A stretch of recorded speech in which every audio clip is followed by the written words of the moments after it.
अध्यक्ष महोदय एवं सभा में उपस्थित सभी छत्रानी माताओं को मेरा प्रणाम। मैं जया सिंह सिकरवार, ग्राम पुनाई, जिला हजारीबाग की रहने वाली हूँ। अध्यक्ष महोदय, जया सिंह तो बस मेरा नाम है। मेरा पूरा परिचय है। मैं क्षत्रिय कुल में जन्मी मर्यादा पुरुषोत्तम प्रभु श्री राम की वंशज हूँ। यहाँ मैं आप सबसे एक सवाल पूछना चाहती हूँ, क्या क्षत्रिय कुल में मात्र जन्म लेने से ही मैं क्षत्रानी हो गई? मेरे विचार से शायद नहीं, क्योंकि क्षत्रानी वही होती है जिसे शस्त्र और शास्त्र दोनों का ज्ञान प्राप्त हो, अर्थात अपने कुल, मर्यादा, धर्म और संस्कार को समझना एवं उसकी रक्षा करना ही क्षत्रानी धर्म है। मुझे आप सभी क्षत्रानी माताओं पे गर्व है, क्योंकि बचपन से ही आपने अपने माता पिता, दादा दादी, नाना नानी से कुल, मर्यादा, धर्म और संस्कार का ज्ञान प्राप्त किया। मगर असल समस्या तो हम यंग जनरेशन्स के साथ है, जो इन सब बातों से बहुत दूर होते चले जा रहे हैं। The real problem is with we youngsters that we are not ready to understand who we really are. Chhatrani माताएं, अब मैं आपको शास्त्र से संबंधित कुछ बातें बताना चाहती हूँ जो मुझे मेरी माँ ने सिखाया है। यदि आप अपने कुल, मर्यादा, धर्म और संस्कार को समझना चाहते हैं तो सर्वप्रथम आपको मर्यादा पुरुषोत्तम प्रभु श्री राम को समझना होगा। राम क्या है?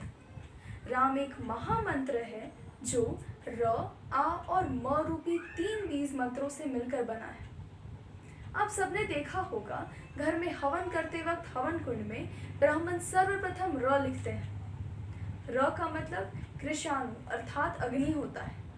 आ का मतलब भानु अर्थात सूर्य होता है और म का मतलब हिमकर अर्थात चंद्रमा होता है। रामचरितमानस में गोस्वामी तुलसीदास जी कहते हैं, बंदहु नाम राम रघुबर को हेतु कृषाणु भानु हिमकर को विधि हरिहर में वेद प्राण सो अगुण अनुपम गुण निधान सो। अर्थात बंदहु नाम राम रघुबर को, मैं श्री रघुनाथ जी के राम नाम की वंदना करता हूँ। हेतु कृषाणु भानु हिमकर को, जो कृषाणु, भानु और हिमकर अर्थात अग्नि, सूर्य और चंद्रमा के 20 मंत्र र, आ और म से मिलकर ब्रह्मा, विष्णु और शिव रूप में विद्यमान है। विधि हरिहर में वेद प्राण सो, जो वेदों के प्राण हैं। अगुण अनुपम गुण निधान सो, और गुणों के भंडार हैं। आगे गोस्वामी तुलसीदास जी कहते हैं, महामंत्र जोई जपत महीशु काशी मुक्ति हेतु उपदेशु महिमा जासु जान गण राव प्रथम पूज्यत नाम प्रभाव। अर्थात महामंत्र जोई जपत महेशु, राम एक महामंत्र है जिसका जप स्वयं महेश्वर शिव जी भी हर श्वास में किया करते हैं। काशी मुक्ति हेतु उपदेशु, और इसीलिए काशी को मुक्ति का धाम भी कहा गया है। महिमा जासु जान गण राव प्रथम पूज्यत नाम प्रभाव, इसकी महिमा तो स्वयं गणेश जी भी जानते थे और इसीलिए वो प्रथम पूजे जाते हैं। छत्रानी माताएं, ये तो हुआ शास्त्र का बात। अब मैं आपको शस्त्र अर्थात अपने कुल, मर्यादा, धर्म और संस्कार की रक्षा कैसे की जाए इस बारे में कुछ बताना चाहती हूँ। सबसे पहले मर्यादा पुरुषोत्तम प्रभु श्री राम कहते हैं, हम क्षत्रिय मृग्या बन करही तुमसा खल मृग खोजत फिरही रिपु बलवंत देख नहीं डरही एक बार कालहु सन लड़ही। अर्थात हम क्षत्रिय हैं, हम वन शिकार करते हैं और तुम्हारे जैसे दुष्टों को खोजते फिरते हैं। हम किसी भी बलवान शत्रु को देख के नहीं डरते और यदि जरूरत पड़ी तो एक बार काल से भी लड़ सकते हैं। क्षत्राणी माताएं, ये तो हुई त्रेता युग की बात। द्वापर युग में भी मर्यादा पुरुषोत्तम प्रभु श्री राम पुनः अवतरित होते हैं श्री कृष्ण के रूप में, जिन्हें लीलाधर भी कहा गया है। मैं आप सबको बता दूं, श्री कृष्ण की लीला को समझना हम आम इंसान के बस की बात नहीं है। यदि आप श्री कृष्ण की लीला को समझना चाहती हैं तो सर्वप्रथम आपको मर्यादा पुरुषोत्तम प्रभु श्री राम की मर्यादा को समझना होगा, तभी आप श्री कृष्ण की लीला को समझ सकते हैं। द्वापर युग की तरह ही कलयुग में भी कई ऐसे वीर महापुरुषों ने जन्म लिया जो साक्षात भगवान के अवतार ही थे। पृथ्वीराज चौहान, इतिहास के गौरव बप्पा रावल, समर सिंह, महाराणा हमीर सिंह, राणा कुंभा, राणा सांगा, वीर शिरोमणि महाराणा प्रताप, कर्ण सिंह, राज सिंह, कौरा, बादल जैसे अनेक महावीर पुरुष हुए जिन्होंने इस देश के लिए अपना सर्वस्व बलिदान कर दिया। छत्रानी माताएं, अब मैं आपको इतिहास से संबंधित कुछ बातें बताना चाहती हूँ। पहले तो मैं आप सबको ये बता दूं कि इतने वर्षों से हम जो इतिहास पढ़ते आ रहे हैं वो हमारा असल इतिहास तो है ही नहीं। कई ब्रिटिश और वामपंथी इतिहासकारों ने एक ऐसा नैरेटिव सेट कर दिया कि हमारे बाप दादा गुलाम थे। कई इस्लामिक आक्रमणकारी और ब्रिटिशर्स ने 1000 वर्ष तक हम पर शासन किया। मगर मैं आप सबको बता दूं कि ये पूर्णतः गलत है।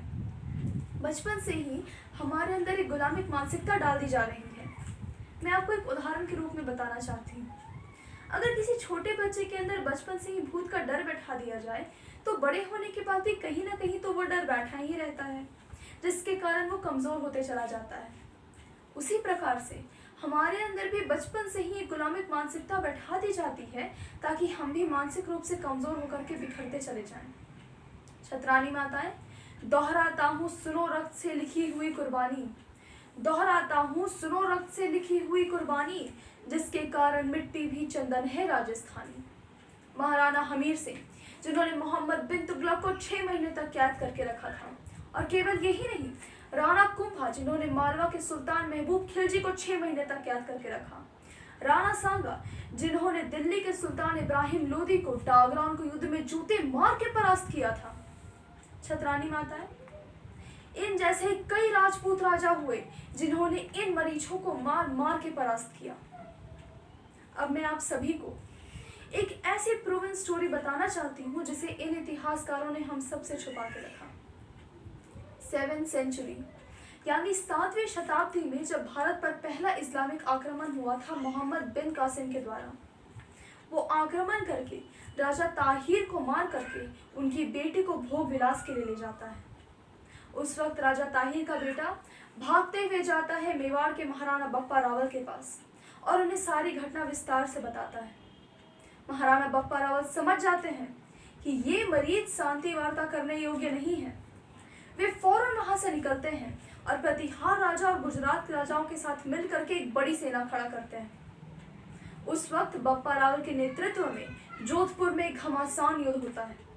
मैं आप सबको बता दूं, अरेबियन हिस्ट्री में वे लोग खुद मानते हैं कि राजपूत राजाओं ने ऐसा नरसंहार किया कि हमें कहीं सर छुपाने का भी जगह नहीं मिला था। उसके बाद बप्पा रावल मोहम्मद बिन कासिम को पीटते हुए ले जाते हैं ईरान तक। वहां से लौटते वक्त अफगानिस्तान में सलीम नाम का बादशाह बैठा रहता है, जिसे हटा के बप्पा रावल अपने भतीजे को बैठा देते हैं। उसके बाद हर 100 किलोमीटर पे वो राजपूती चौकियां बैठाते आते हैं, जिसका परिणाम ये निकलता है कि 7th सेंचुरी यानी 7वीं शताब्दी से लेकर के 1192 तक यानी पूरे 500 वर्ष तक भारत इन इस्लामिक आक्रमणकारियों से बचा हुआ रहा था। सोचिए बप्पा रावल जैसे महापुरुष के कारण ही भारत इन इस्लामिक आक्रमणकारियों से पूरे 500 वर्ष तक बचा हुआ रहा। और केवल यही नहीं, समर सिंह, महाराणा हमीर सिंह, राणा कुंभा, राणा सांगा, वीर शिरोमणि महाराणा प्रताप, कर्ण सिंह, राज सिंह जैसे अनेक शिशोदिया कुल में जन्मे महावीर हुए जिन्होंने 1000 वर्ष तक, पूरे 1000 वर्ष तक इन इस्लामिक आक्रमणकारियों को खुली चुनौती दी थी। छत्रानी माताएं, मैं आप सबको बता दूं कि इन इतिहासकारों ने महाराणा हमीर सिंह और राणा कुंभा को कहीं गायब ही कर दिया और हल्दी घाटी के युद्ध को भी विवादित घोषित कर दिया। मैं आप सबको बताना चाहती हूँ कि पृथ्वीराज चौहान का असली युद्ध, मैं आप सबको बताना चाहती हूँ कि महाराणा प्रताप का तो असली युद्ध हुआ था दिवेर में, हल्दी घाटी के 7 साल बाद 1583 में, जिसमें उन्होंने 36,000 मुगलों को काटा था केवल 3 दिन के अंदर। और तो और पूरे के पूरे मेवाड़ को वो छीन के लाए थे सो कॉल्ड मुगलिया सल्तनत से। छत्रानी माताएं, मैं आप सबको बताना चाहती हूँ कि इतिहासकारों ने सत्ता का संरक्षण पा करके मुगलिया सल्तनत और दिल्ली एम्पायर के नाम का झूठ फैलाया। उन्होंने ये झूठ फैलाया कि इनका राज तो पूरे भारत पे था, मगर मैं आपको बता दूं, इनका संघर्ष तो लगातार चलता ही रहता था। कभी दक्षिण के राजाओं के साथ, तो कभी आसाम, कभी कलिंग, कभी गुजरात, कभी पंजाब, कभी सिंध, तो कभी कश्मीर के राजाओं के साथ चलता ही रहता था। इनका राज तो केवल मेहरौली से लेकर के दिल्ली तक का ही था। ये केवल हिंदू राजाओं का इस्तेमाल करके सत्ता मैनेज करना जानते थे दिल्ली में।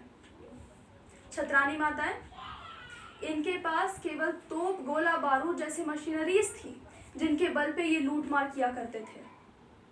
स्त्रियों के साथ दुर्व्यवहार करना और प्रजा का शोषण करना ही इनका अहम धंधा था।